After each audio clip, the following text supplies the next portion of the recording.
ಪೂರಿ, ಚಪಾತಿ, ರೊಟ್ಟಿಗೆ ಒಂದು excellent combo recipe ಇವತ್ತೇನು ಅಂತಂದರೆ ಹಿತಕಿದ ಅವರೆ ಬೇಳೆನಲ್ಲಿ ಸಾಗು. ಅವರೆಕಾಯಿ ಸೀಸನಲ್ಲಿ ಈ ಅಡುಗೆ ಮಾಡಲ್ಲ ಅಂದರೆ ಹೇಗೆ, ಇದನ್ನು ರುಚಿಯಾಗಿ ಹದವಾಗಿ ಮಾಡೋದು ಹೇಗೆ ಅಂತ ನೋಡೋಣ. ನಾನು ಆಶಾ, ನಿಮಗೆಲ್ಲರಿಗೂ ಅಡುಗೆ ಸಾಧನೆಗೆ ಸ್ವಾಗತ.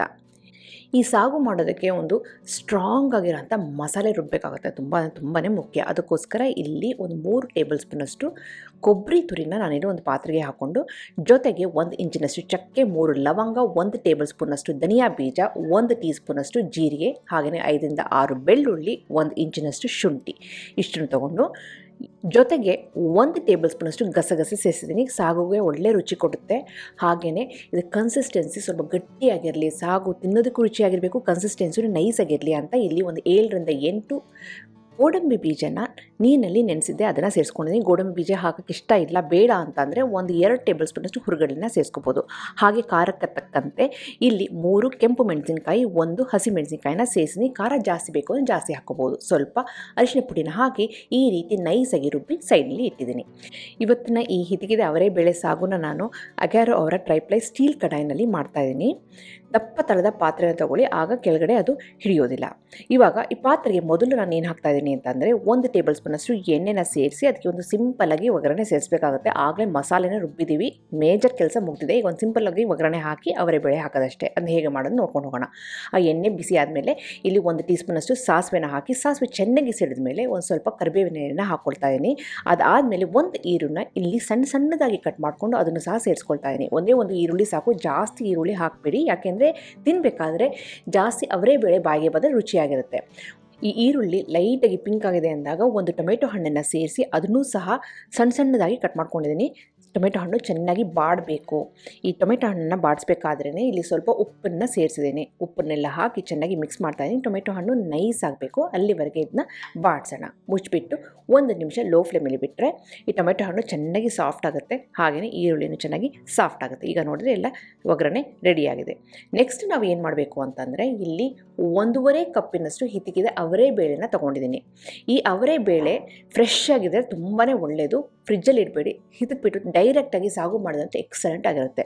ಈಗ ಅವರೆ ಬೇಳೆನ ಈ ಪಾತ್ರೆಗೆ ಹಾಕಿ ಲೋ ಫ್ಲೇಮಲ್ಲಿ ಇನ್ನು ಸ್ವಲ್ಪ ಬಾಡಿಸೋಣ. ಏನಕ್ಕೆ ಅಂದರೆ ಡೈರೆಕ್ಟಾಗಿ ನೀರಿಗೆ ಹಾಕಿ ಬೇಯಿಸೋ ಬದಲು ಈ ರೀತಿ ಒಗ್ಗರಣೆಯಲ್ಲಿ ಸ್ವಲ್ಪ ಬಾಡಿಸ್ಬಿಟ್ಟು ಆಮೇಲೆ ನೀರನ್ನ ಹಾಕಿ ಬೇಯಿಸಿದ್ರೆ ತುಂಬಾ ರುಚಿಯಾಗಿ ಬರುತ್ತೆ.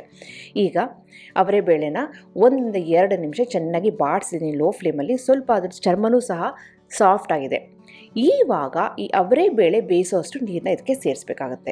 ಡೈರೆಕ್ಟಾಗಿ ಮಸಾಲೆ ನೀರನ್ನೇ ಸೇರಿಸ್ಬೋದು, ಆದರೆ ಅವರೆ ಬೇಳೆ ಬೇಯೋದಕ್ಕೆ ತುಂಬ ಹೊತ್ತು ತಗೊಳುತ್ತೆ, ಕೆಳಗಡೆ ಹಿಡಿತಾ ಬರುತ್ತೆ. ಹಾಗಾಗಿ ಮೊದಲು ಒಗ್ಗರಣೆಯಲ್ಲಿ ಈ ಅವರೆ ಬೇಳೆನ ಬಾಡಿಸ್ಬಿಟ್ಟು ಅದು ಸ್ವಲ್ಪ ಸಾಫ್ಟ್ ಆಗಿದೆ ಅಂದಾಗ ಆಮೇಲೆ ಮುಳುಗೋಷ್ಟು ನೀರನ್ನ ಹಾಕಿ ಅವರೆ ಬೇಳೆನ ಫಸ್ಟು ಬೇಯಿಸ್ಕೊಬಿಡೋಣ. 1/4ರಷ್ಟು ಬೇಯಿಸ್ಕೊಬಿಟ್ರೆ ಆಮೇಲೆ ಮಸಾಲೆ ಹಾಕಿ ಬೇಯಿಸಿದರೆ ಖಾರನೂ ಹಿಡಿಯುತ್ತೆ, ಬೇಗನೂ ಬೇಯುತ್ತೆ.